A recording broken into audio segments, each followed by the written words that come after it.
school years are rough. You're not yet a woman, but not so much a little girl anymore. Your clothes don't fit right, and you're not sure what to do with all the new things you suddenly need. Yet on top of all that, you're also faced with the burden that comes with your development. Growing up, I had the great privilege of living only a block from my best friend. But what was once an easy walk became a series of hurdles I wasn't trained for. I didn't realize that added lumps of fat disguise themselves as doorbells and welcome mats, that there are a whole new set of traffic rules that aren't necessarily taught in any school, but violating any one of them was simply not an option. That when I walked out the door, the wings of my eyeliner has to be as sharp as the keys gripped in my hands, that the cake layers on my face has to be thick enough to not only absorb or reflect any comment made, that as I dress myself, that I have to make sure the fashion complements what I'm asking for, because even when I'm not asking for it, it can be mistaken that I'm asking for it. So I followed every rule. To stay away from the dark alleys, to be in group, to avoid anyone questionable, to be alert, to be assertive, to be smart, to be everything they asked me to be, yet I was not prepared for this.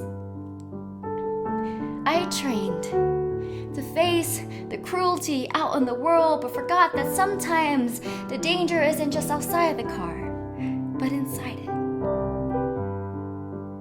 And as much as I tried to wrap my head around the irony of betrayal and security, I struggled to see the truth in its entirety. Does no sound like yes, or did my protest make me seem like a damsel in distress in need of a saving? Should I apologize for not making it easy, or say thank you for seizing me?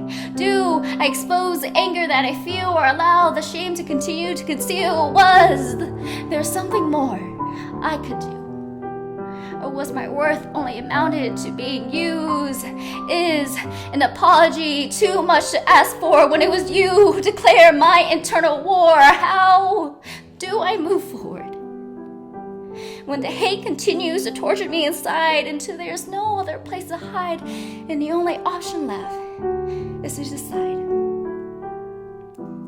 Do I allow this nightmare to be my reality? Or do I fight for the life God has in store for me?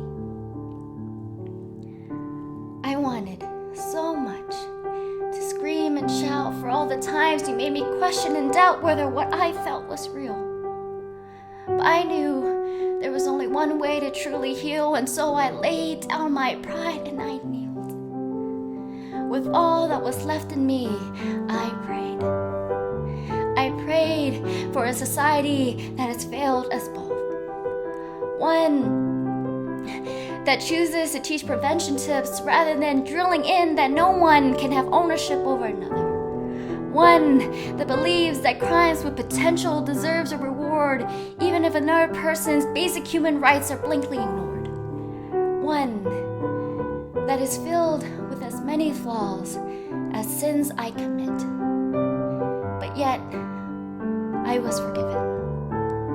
Forgiven of the past and given a future.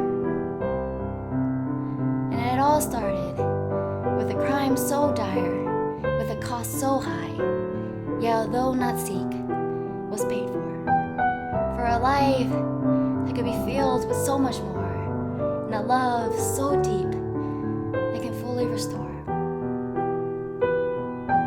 And so I forgive. For forgiveness doesn't free you, it frees me.